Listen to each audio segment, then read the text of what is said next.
un point, par exemple, sur les pesticides que vous avez évoqué, chers collègues. La France devrait quand même faire son examen de conscience sur ce sujet. Là, entendre dire que oui, la France serait montrée en exemple, comme vous l'avez dit, Monsieur le Président Zoulesi, la France est regardée, scrutée comme un pays moteur pour la protection de la biodiversité. Rien que sur la question des pesticides, les plans éco-phyto sont un échec. Nos objectifs sont absolument loin d'être atteints.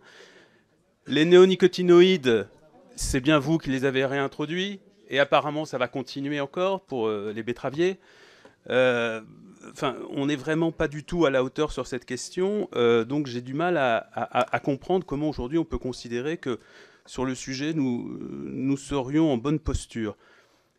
Je pense que j'entends aussi des choses ici qui me paraissent un peu étranges. J'entends beaucoup de chiffres, oui, 30%, 40%, 12%. Mais tant qu'on n'a que des incantations comme celle-ci, j'ai le sentiment que le sujet n'est pas pris à bras-le-corps. Parce que rien ne changera en termes de protection de la biodiversité tant qu'on ne changera pas de philosophie à l'égard du vivant.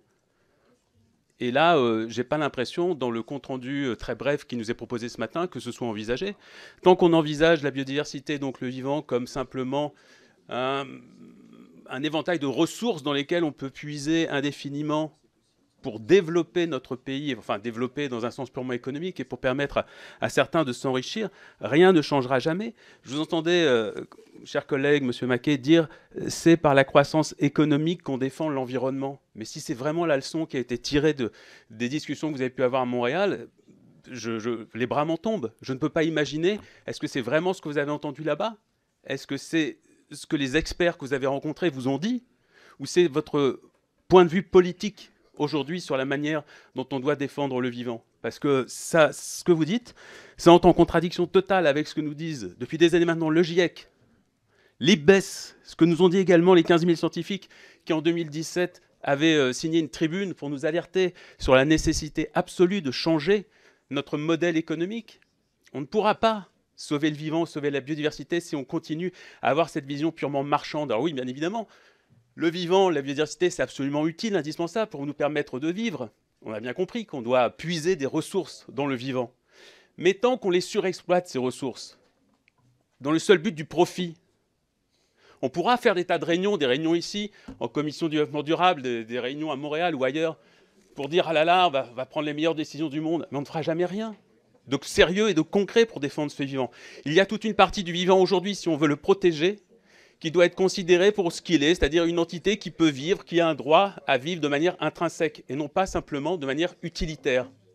Et c'est exactement ça, ce changement de mentalité-là, que l'on doit aujourd'hui essayer de, comment dirais-je, de faire valoir dans les politiques que l'on met en place. Donc, je ne suis pas sûr d'avoir une question à poser, si ce n'est peut-être au président de la Commission, puisque vous soutenez notre gouvernement actuel. Très honnêtement, qu'est-ce que vous allez faire, par exemple, sur cette question des pesticides, puisque ça, effectivement, c'est très concret, je partage tout à fait l'avis qui a été émis tout à l'heure. Les hérissons, par exemple, aujourd'hui, sont en train de crever, ils sont en train de disparaître, mais ça fait partie de plein d'autres. Les vers de terre disparaissent. C'est ça, parler de la biodiversité. Bon, qu'est-ce qui est prévu par notre gouvernement pour justement, très concrètement, faire en sorte que les pesticides, bientôt, ne soient plus qu'un mauvais passage de notre histoire?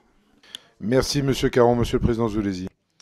Oui, alors, avec calme, on va tenter de répondre.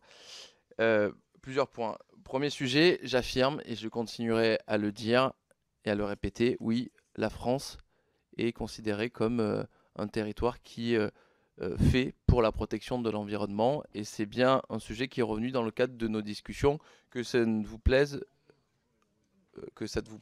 oui ou non. En tout cas, la France est reconnue pour son action.